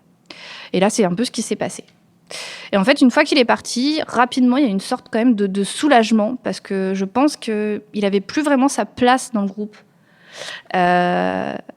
Effectivement, typiquement, il y avait pareil, c'était des trucs en off, mais un peu des running gags sur certains de ses comportements, notamment parce qu'il avait une réputation de séducteur, par exemple. Et dans ce type de communauté, clairement, l'informel se mêle quand même très fortement aux relations de travail, encore plus que dans une boîte classique. Donc forcément, il y avait un peu tout ça qui s'entremêlait. Donc en somme, en fait, dans WeShare, les départs volontaires des fondateurs se sont bien passés, des fondatrices, parce qu'ils sont petit à petit désengagés. Et une question qui revenait aussi souvent, on en a parlé tout à l'heure, mais c'est à quel moment on quitte vraiment l'organisation. Par contre, dans les deux assos, quand même, les fondateurs qui ont été exclus par les autres membres l'ont probablement, eux, mal vécu. Mais au final, pas pour les membres. C'est pour ça aussi que je posais la question de l'attachement émotionnel. Ça a été assez fluide, en tout cas au premier abord. Alors après, sur la question de la légèreté et du grain de folie, oui, le départ de A aussi peut-être, ça a aussi peut-être posé des questions sur ces trucs-là, mais le fondateur de M21S aussi, c'est pareil, c'est vrai qu'il portait, on sent qu'il portait un truc plus ambitieux et qui allait un peu plus loin que les membres qui ont repris. Ou alors qui avaient du mal aussi à se mettre d'accord sur ce qu'ils avaient envie de porter. Aussi peut-être parce que c'était un groupe et que c'est compliqué de réussir vraiment à faire ça en groupe. Mais c'est vrai que c'est quelque chose que j'ai pu ressentir aussi. Et à nouveau, qui est de l'ordre de la vision, mais aussi qui est de l'ordre de l'identité, du projet associatif dont vous parliez. Donc il y a vraiment un rôle fort là-dessus, sur le fondateur, et les départs peuvent avoir une incidence là-dessus. Et alors, justement, est-ce que tu aurais des conseils de modèle organisationnel ? Est-ce que, tu le disais à l'instant, est-ce qu'il faut en fait qu'il y ait une autre personne très charismatique qui prenne la suite d'un fondateur, ou au contraire, il ne faut pas du tout aller vers ça si on veut tendre vers un modèle organisationnel ouvert ? Quels seraient tes conseils ? Alors effectivement, ça dépend ce qu'on a envie de faire. Est-ce qu'on a envie d'être plus démocratique, plus ouvert, ou est-ce qu'on veut rester sur un truc hyper autocratique ? Mais je pense qu'en fait, de prendre la suite avec une autre personne charismatique, c'est hyper compliqué. Déjà parce qu'en fait, en général, ce type de personnalité, ils vont créer leur propre truc. Donc en fait, à la limite, ce qui se passera, ce sera un spin-off. Un spin-off avec une partie des gens qui vont suivre machin parce qu'ils aiment bien, que c'était un peu différent de... ça serait pas WeShare, ça serait... j'en sais rien. We don't share. Nous partageons, ou partageons. Partageons, c'est le nom que j'ai donné à WeShare dans le cas que je fais travailler à mes étudiants. Donc voilà, ça pourrait se passer comme ça. D'ailleurs, il y a eu des spin-offs de WeShare avec des gens qui sont partis, typiquement aussi parce que WeShare était une communauté internationale, donc typiquement, je pense aux spin-offs un peu de communautés locales. Voilà, il y a eu des choses. Donc effectivement, je suis pas sûre que la personne charismatique soit le meilleur truc, parce que finalement, là aussi, ce qui fait, je pense que dans tous ces cas-là, que ce soit à Ping ou finalement à WeShare ou à M21S, ce qui fait que ça s'est relativement bien passé, en tout cas, ça n'a pas été émotionnellement douloureux. C'est ce que je veux dire par ça s'est bien passé. C'est qu'émotionnellement, ça n'a pas été une grosse rupture. C'est que finalement, le leadership tournant, c'est quelque chose qui est assez habituel. Donc ce sont des organisations qui sont fluides, malléables par rapport à des orgas plus traditionnels et potentiellement aussi un peu moins statutaires. Parce que même si dans l'asso il y a des statuts qui sont censés, on sait que de façon générale dans les assos on n'est pas toujours hyper carré là-dessus. C'est le principe aussi, c'est tous les débats autour de la professionnalisation des associations en fait. À partir du moment où ça devient carré, en général ça perd un peu de son charme. Après, je pense que ça dépend aussi de la manière dont le rôle de fondateur est lié avec celui de président. Et aussi du rôle qu'on a donné au président de l'asso. Et à nouveau, là, on joint cette question du statut. Parce que justement, pour revenir à cette question du statut, j'avais étudié il y a quelques années des entreprises libérées, justement ici à Nantes. Je crois qu'il y a... Mais en fait, oui... Il y a un vrai terreau à Nantes sur ce genre de truc. Je ne sais pas ce que vous avez dans la culture nantaise bretonne. Il y a un truc. On va explorer ça. Mais j'ai eu notamment des nouvelles d'une de ces entreprises qui avait transformé, qui avait commencé en fait sa transformation en entreprise libérée en 2015. Et en fait, donc moi, la personne avec qui j'étais en contact, c'est le directeur, et il me disait aux dernières nouvelles qu'ils envisageaient de changer de statut pour devenir une coopérative et vraiment statutairement déléguer ce pouvoir de décision.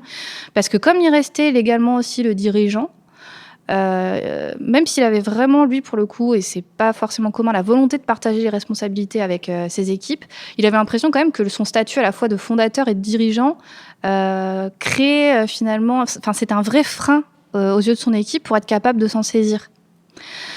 Et puis aussi, il y a quand même quelque chose qui est lié à la culture plus démocratique aussi des assos versus les entreprises, un modèle légal qui est pensé aussi comme plus démocratique, avec quand même de toute façon une présidence qui est censée avoir un minimum de rotation. Le fait qu'on puisse être éjecté aussi par les membres versus on va se faire éjecter par des actionnaires, c'est quand même pas la même chose. Donc le risque viendrait peut-être plutôt de se faire éjecter ici par des administrateurs alors qui n'ont pas nécessairement les mêmes attentes que les salariés. Ça c'est pareil au fond dans les deux cas, mais en général il y a quand même au moins un match de valeurs dans les assos. Et puis l'autre point, c'est effectivement oui, culture et leadership vont faciliter ces transitions parce que en fait, ça fait partie aussi de notre identité organisationnelle. Mais le comportement du fondateur ou des fondateuristes, en fait, et la manière dont ils partent, c'est aussi des choses qui sont assez cruciales dans la façon dont les choses vont se dérouler par la suite. Déjà, est-ce que c'est volontaire ou non ? Effectivement, parce que dans ce cas-là, ça va être plus ou moins douloureux. Est-ce que c'est préparé ? Parce que concrètement, ça a été préparé. Et au final, à WeShare, c'est ce qui s'est passé. Ça s'est à chaque fois fait petit à petit. Est-ce que c'est brutal ? Autre question, est-ce que la personne s'accroche alors qu'on ne veut plus d'elle ? Ça arrive aussi. Et dans ces moments-là, ça va être douloureux. Ça va être douloureux autant pour la personne qui est en train de se faire jeter, qu'aura fondé l'asso et qu'aura effectivement un goût amer dans la bouche, que pour les membres qui ont envie de développer autre chose.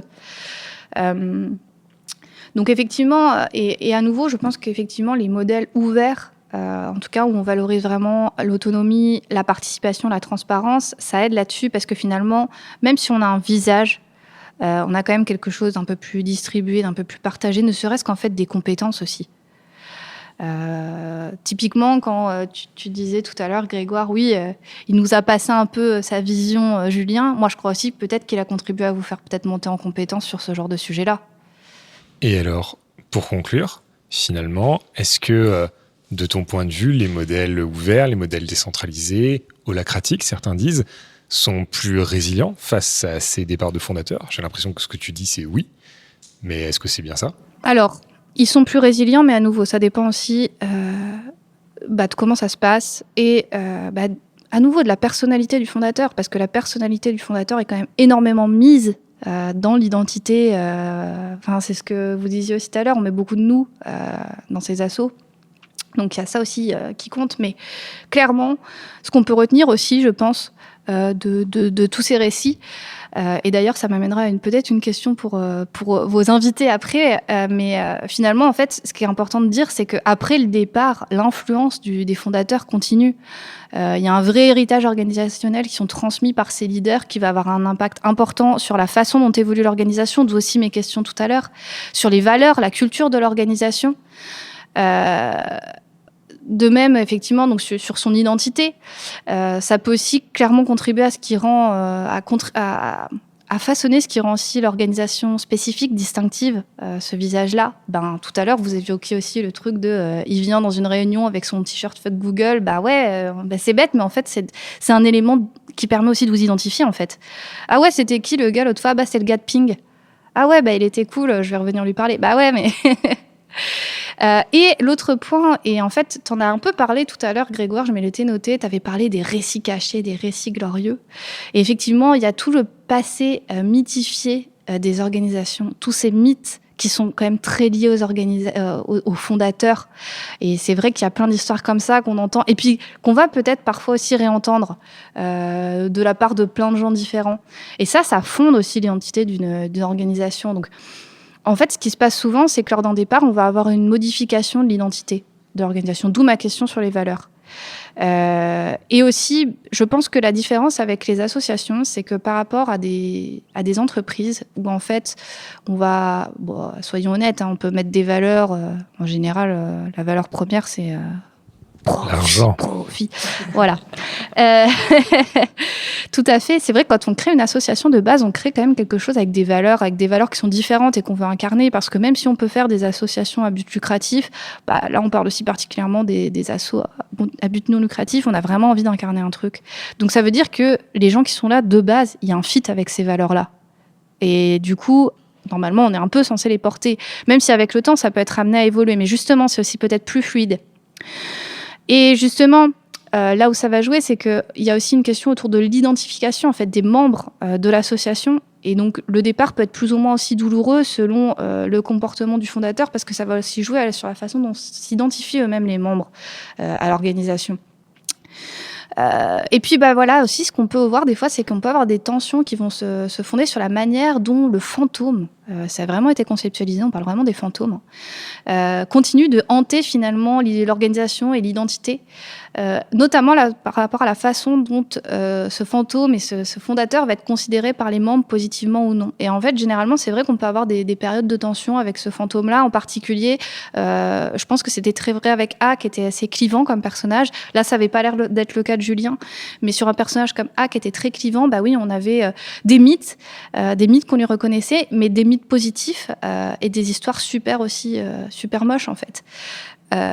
Et donc justement, ça m'amène à ça. Est-ce que vous avez des mythes autour du fondateur à Ping, une histoire qui se raconte tout le temps de salarié en salarié? On en a toujours des histoires comme ça dans les organisations. Et souvent, on remarque quand même que c'est très souvent autour des fondateurs. Je crois que je vais me demander à être recrutée pour avoir des questions à question d'assaut. Et t'es la bienvenue.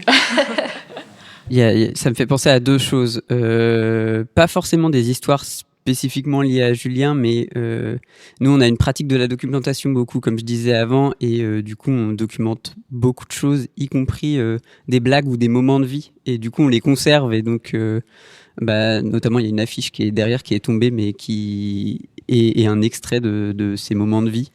Donc on va jusqu'à afficher nos propres phrases dans les lieux, mais donc là c'est marqué tu sais installer un ordinateur, tu sais changer une couche. Ça c'est quelqu'un un jour qui l'a dit, je saurais même pas dire qui, mais c'est un membre de la structure. On conserve un peu ces petits bouts de sédimentation des phrases de nos collègues. Et pour ce qui est du fantôme de Julien entre guillemets, je dirais pas que... je sais pas, j'ai pas l'impression qu'il y ait des récits particulièrement mythiques, positifs ou négatifs. Par contre, effectivement, moi j'ai l'impression que à certains moments, on peut aussi avoir envie de se raccrocher aussi à cette figure quand on se pose des questions, se demander mais qu'est-ce qu'il aurait fait à ce moment-là, comment il aurait abordé cette problématique-là, et peut-être notamment spécifiquement sur le fait que nous, on soit une association qui revendique aussi un certain héritage contre-culturel. Il y a des moments où ce caractère transgressif que lui avait, issu d'une histoire qu'on n'a pas vécue, nous, on ne peut pas forcément le porter de la même manière, et en même temps, comment dire, peut-être qu'on mesure, enfin, on n'a pas la même mesure de ce qui est transgressif ou pas. En fonction de notre personnalité, c'est un peu ce que je disais tout à l'heure, mais c'est aussi des questions de se dire est-ce qu'on peut porter ça collectivement au nom de l'association, ou est-ce que c'est un peu trop vis-à-vis de projets qu'on porte qui sont des projets d'éducation populaire qui ont un ancrage pour l'émancipation et qui sont politiquement forts. Je me suis rappelé un tout petit truc, mais c'est une micro-anecdote, donc je sais pas si c'est si pertinent que ça, mais le coup de justement, on invite Ping à une réunion interministérielle avec l'ancêtre de la NCT, l'ancêtre de l'Agence nationale de la cohésion des territoires, pour lancer un grand rendez-vous de toute la médiation numérique, et ça serait exceptionnel, c'est la première fois qu'on le ferait porter par l'État, mais par contre on sait pas trop comment, on sait pas trop quand, bon. Et là, il pose la question, mais qui souhaite l'organiser? Donc t'as tout le monde dans la salle, ça c'est le récit, je n'y étais pas. Tout le monde dans la salle se regarde en même temps, je sais pas ce que c'est, je sais pas comment ça fonctionne, ça va être un bazar. Et là t'as Julien qui, ouais, carrément, je suis chaud. Carrément, Ping, on est partant. Et ce qui fait qu'il revient après à Ping en disant, bon, alors on a 3 mois pour organiser un événement national avec la venue d'un ministre, des équipes de documentation un peu partout et sur 3 lieux différents. Ça vous va? Et là, t'as tous les collègues. Non, mais qu'est-ce que tu nous as foutu, là? Donc, mis à part ce petit récit de, finalement, il impulse une vision et il prend une décision où il n'a pas le temps de consulter le collectif parce qu'il faut agir rapidement, c'est plutôt sur ce genre de posture où il peut y avoir 2-3 récits qui sortent. Et je me permets juste d'avoir le micro. En fait, je pense qu'il y a aussi une posture qu'on n'a pas évoquée sur Julien, c'est que je crois qu'il voulait pas être fondateur.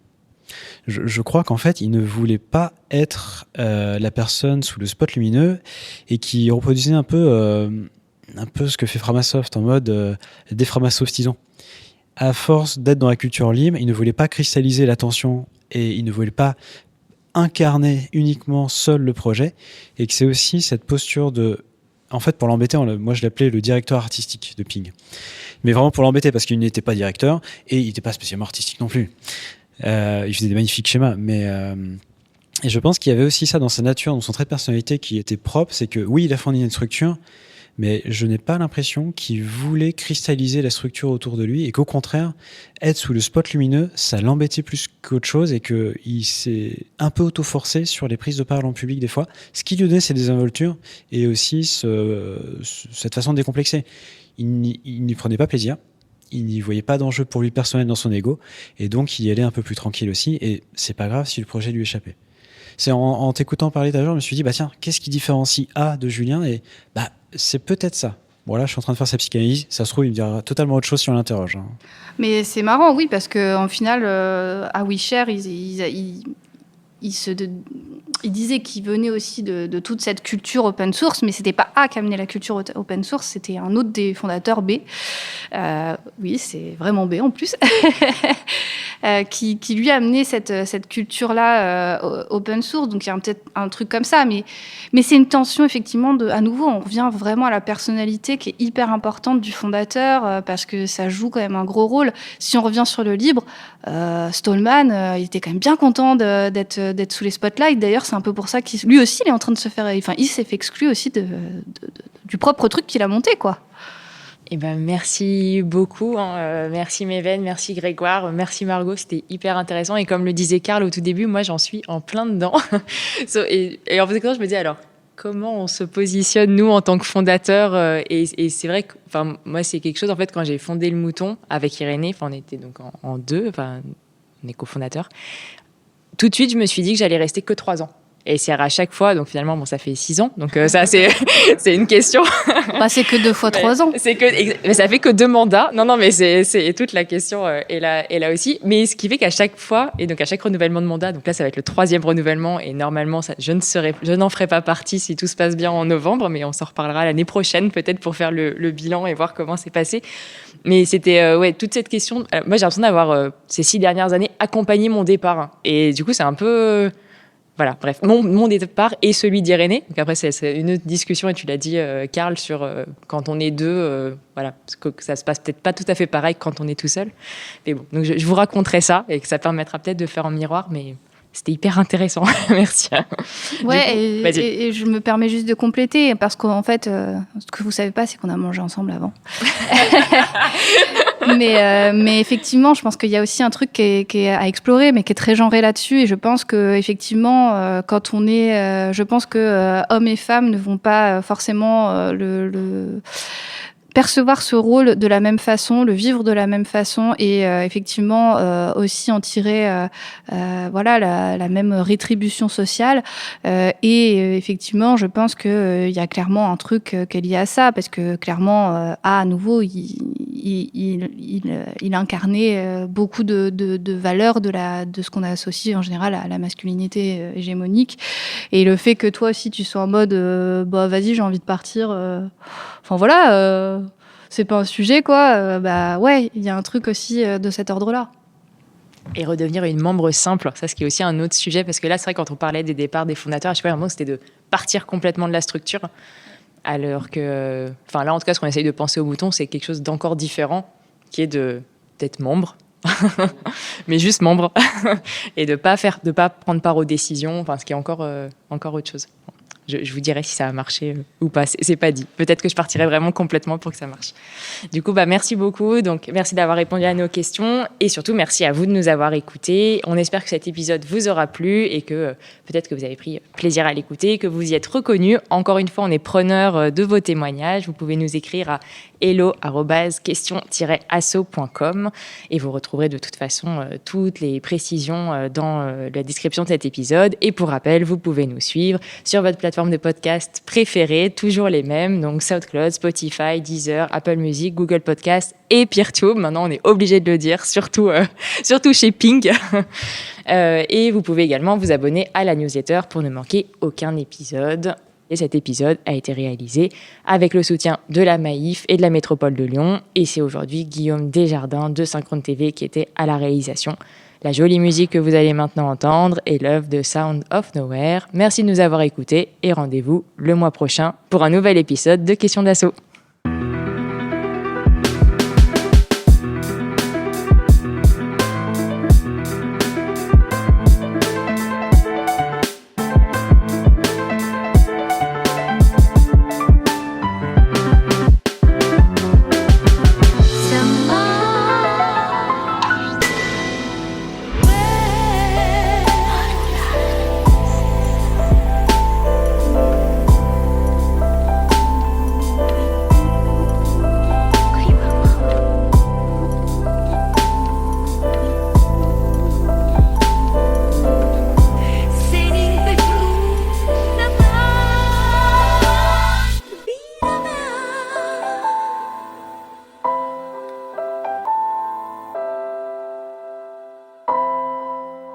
Question d'assaut. Le podcast par et pour les assos.